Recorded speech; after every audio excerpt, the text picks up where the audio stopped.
નમસ્કાર.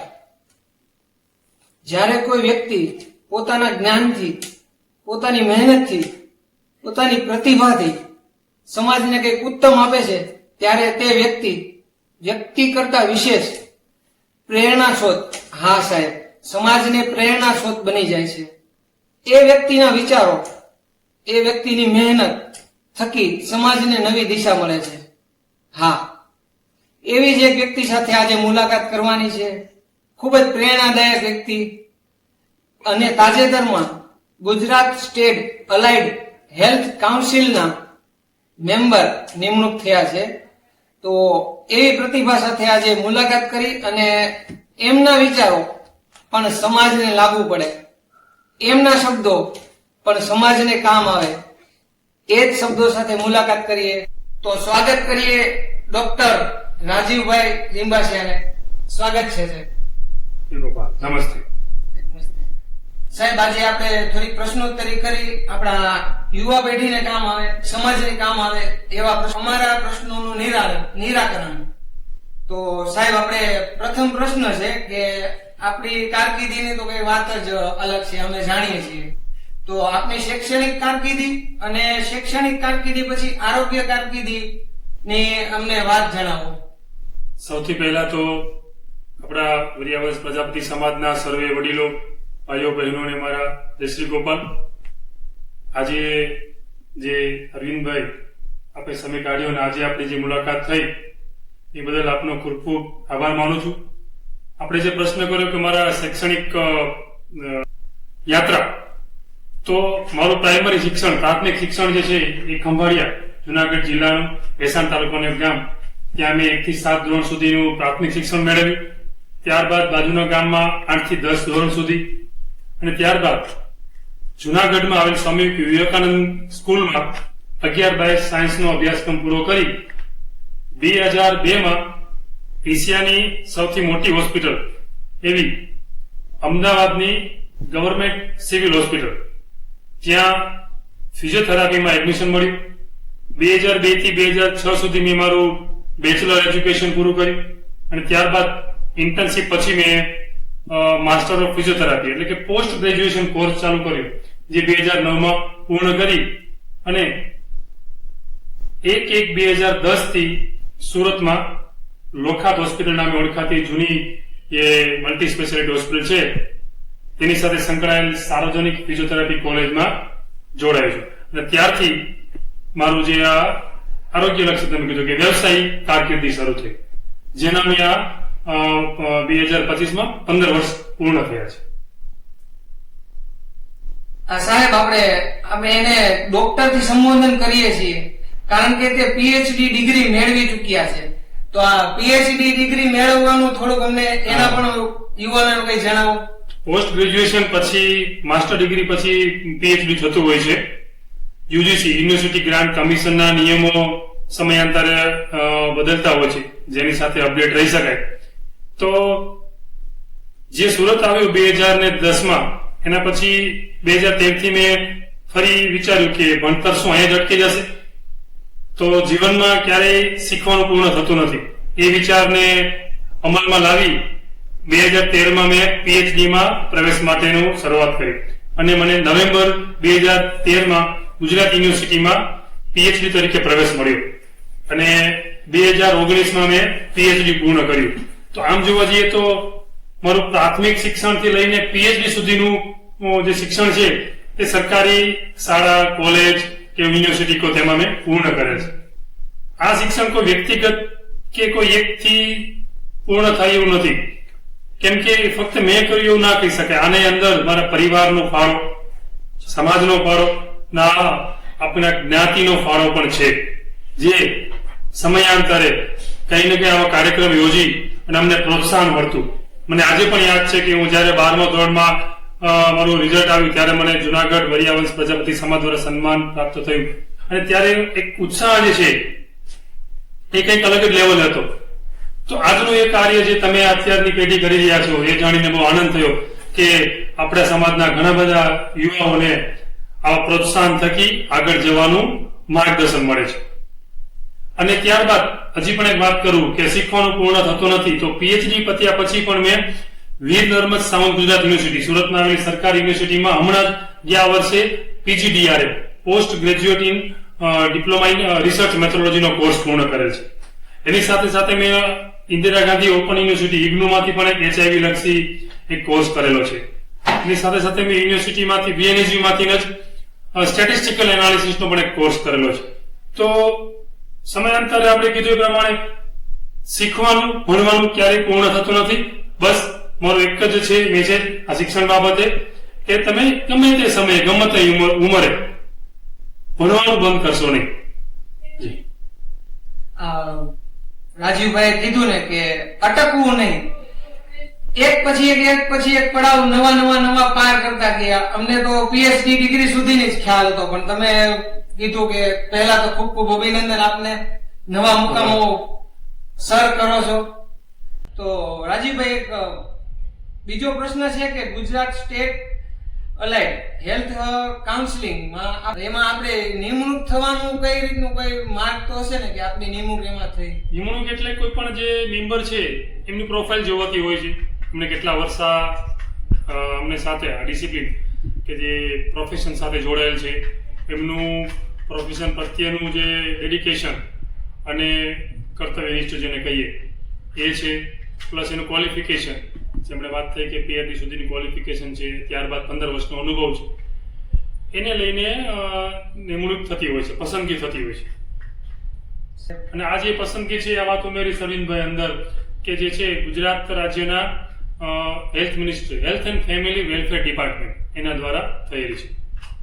સાહેબે કીધું ને ડિસિપ્લિન જોઈએ, એ આજના યુવાનોમાં ડિસિપ્લિનની ખૂબ જરૂર છે. ડિસિપ્લિન હશે તો તમારા બે કોઈ અણબનાવો હશે, વણકૃત હશે તો એને ઢાંકવામાં તમારું ડિસિપ્લિન કામ આવશે. આ બાબતે તમને રોકીને એક વાત કરું. ડિસિપ્લિનની વાત કરી તો ડિસિપ્લિન અને સેલ્ફ ડિસિપ્લિન યુવામાં આનું મહત્વ સમજવું બહુ જરૂરી છે. ચપ્પલ લાઈનમાં ઉતારવા જોઈએ, ત્યાં કોઈ એક વ્યક્તિ ઉભો છે અને બધા લોકો ચપ્પલ લાઈનમાં ઉતારે છે, આ છે ડિસિપ્લિન.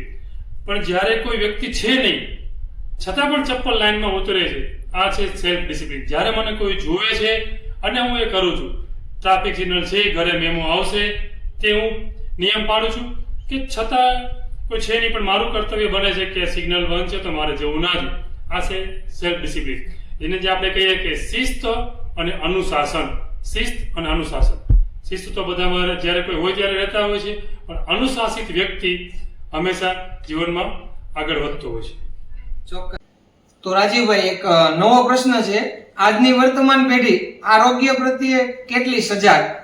જો એને ટૂંકમાં કહીએ તો અત્યારે જોવા જઈએ તો યુવાનોમાં આહાર અને જીવનશૈલી જે ફાસ્ટ ફૂડ વાળી ને ઝડપ વાળી થઈ ગઈ છે, તો એ મોટી ચિંતાનો, તો એમાં સુધારાનો કઈ? હેલ્થ રિલેટેડ તમે પ્રશ્ન કર્યો છે, સ્વાસ્થ્ય રિલેટેડ તો કહું કે પોતાનો સુવાનો સમય ફિક્સ રહેવો જોઈએ, સુવાનો ઉઠવાનો, જમવાનો સમય આપણો જે ફિક્સ કરેલો નિયત સમયે જમી લેવું. તો સુવાનો અને જમવાનો સમય જો આપણો ફિક્સ હશે તો ઘણી ખરી જે બીમારીઓ છે એને આપણે દૂર કરી શકશું. બીજી વાત થઈ કે ખાવાની જે લાઈફસ્ટાઈલ વાત કરી કે ભોજન, તો ન્યુટ્રિયન્ટ ફૂડ આપણે એને કહીએ કે પોષણયુક્ત આહાર. જીભને ગમે છે, સ્વાદ આવે છે એટલે ખાઈ લેવું, કે ફ્રીમાં છે, અનલિમિટેડ છે એટલે ખાઈ લેવું, આવો અભિગમ ના હોય.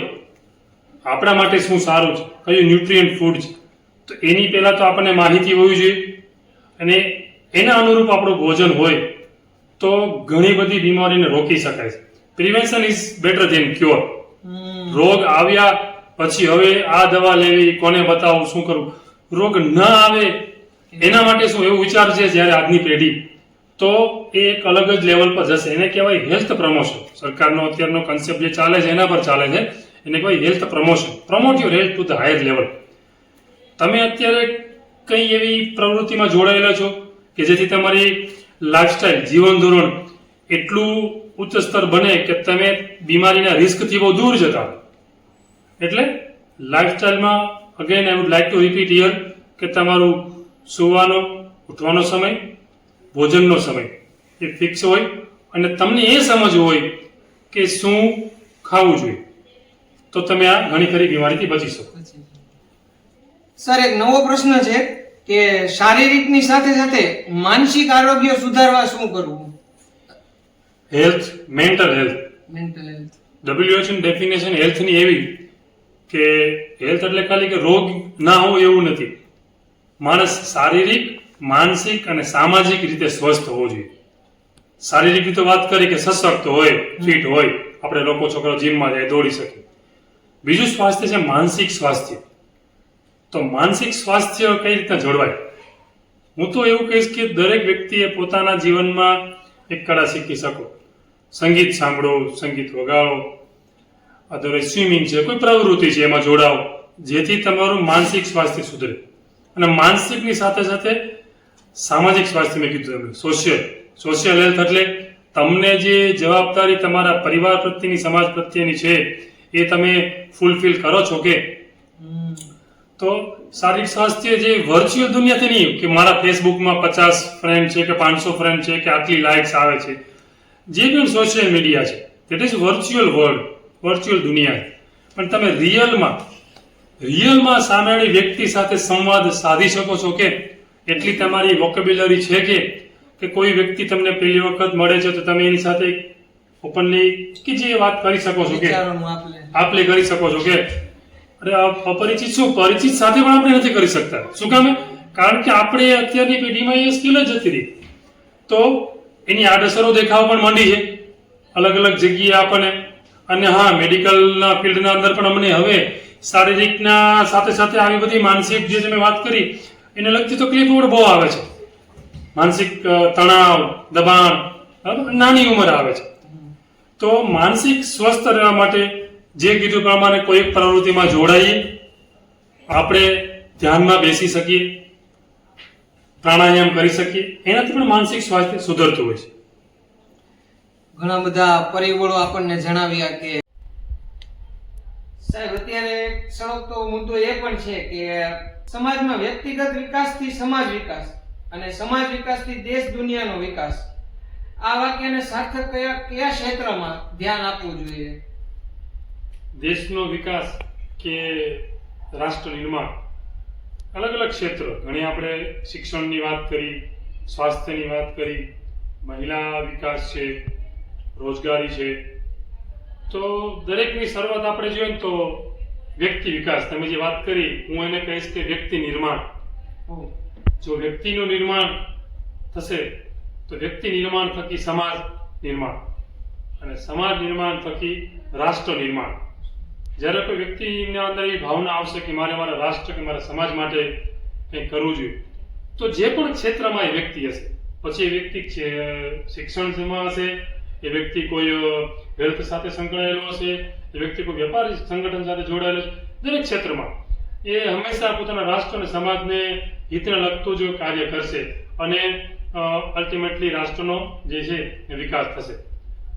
તો આપણે પૂછીએ કે એવું કોઈ જગ્યાએ વહેંચાતું તો મળતું નથી કે આપણે લઈ આવી, તો વ્યક્તિ નિર્માણ કઈ રીતના થશે?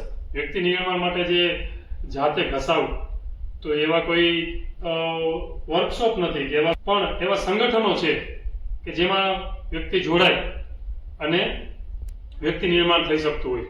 ઘણા બધા સંગઠનો છે. આપણે રાષ્ટ્રીય સ્વયંસેવક સંઘનું નામ સાંભળ્યું હશે, પછી છે વિકાસ પરિષદ, બજરંગ દળ.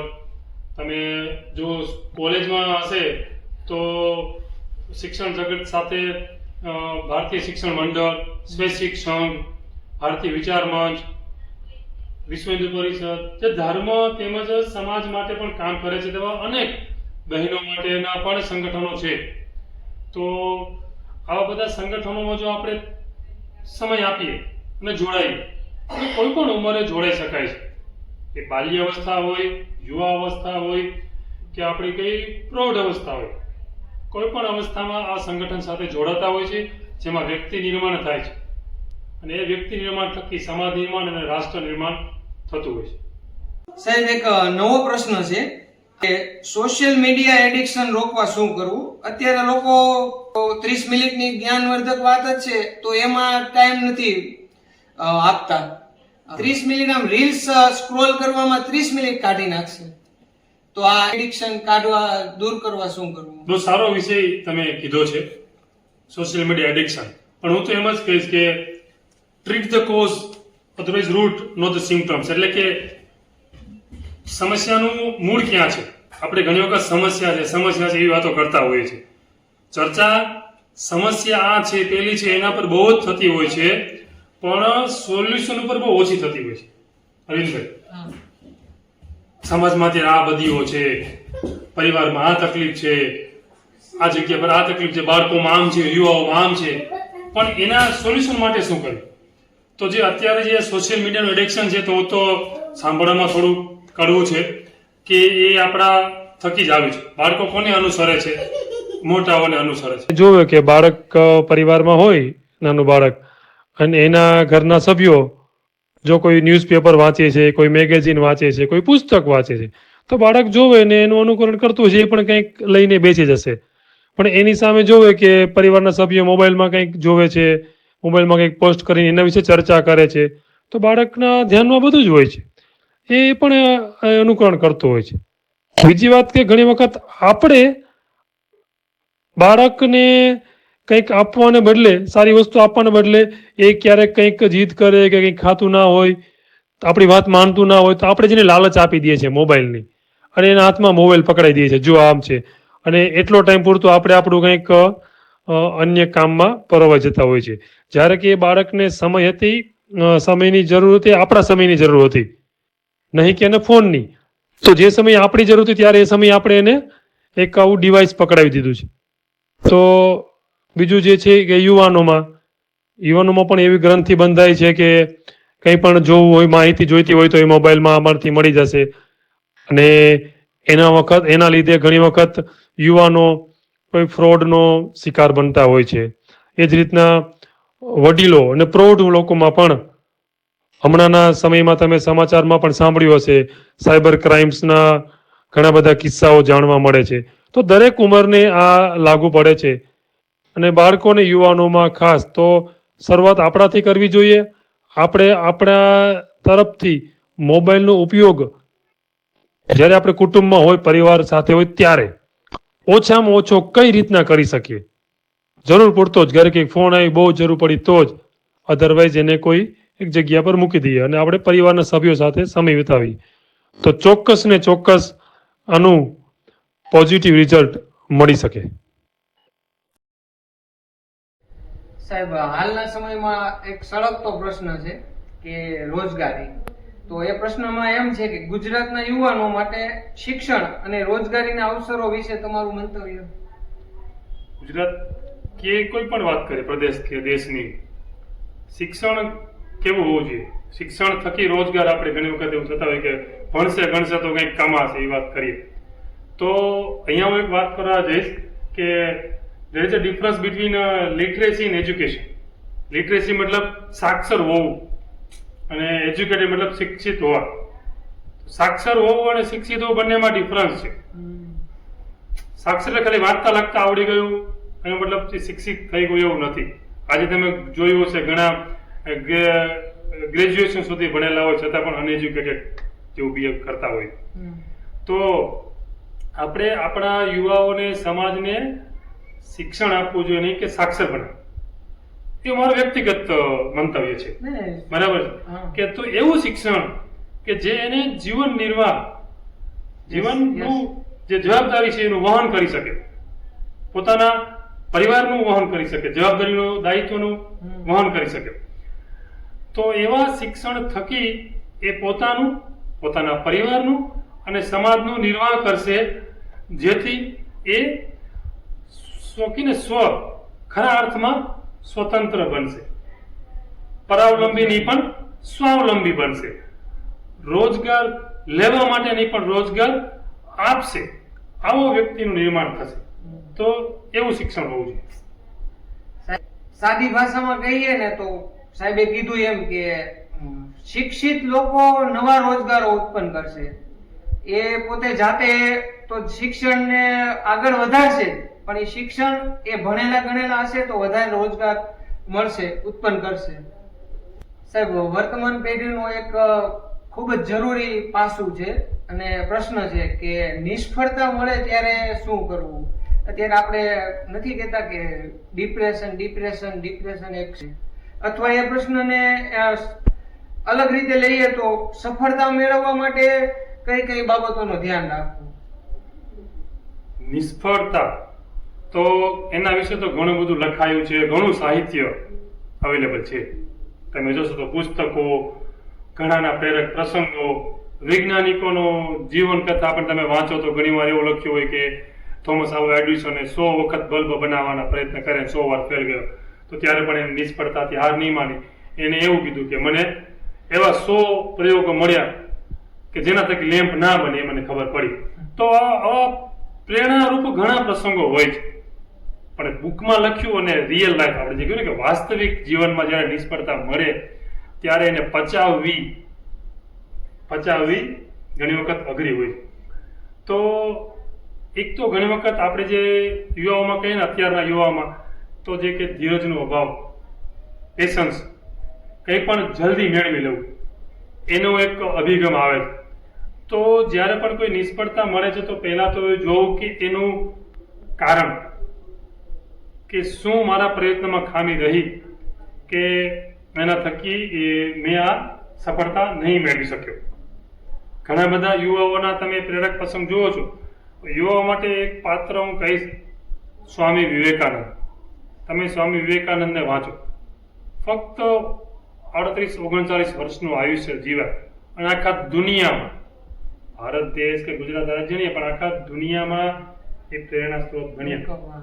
યુવાઓ માટે તો ખાસ છે. તો એને વાંચો અને એને સમજો અને એને જીવનમાં ઉતારો.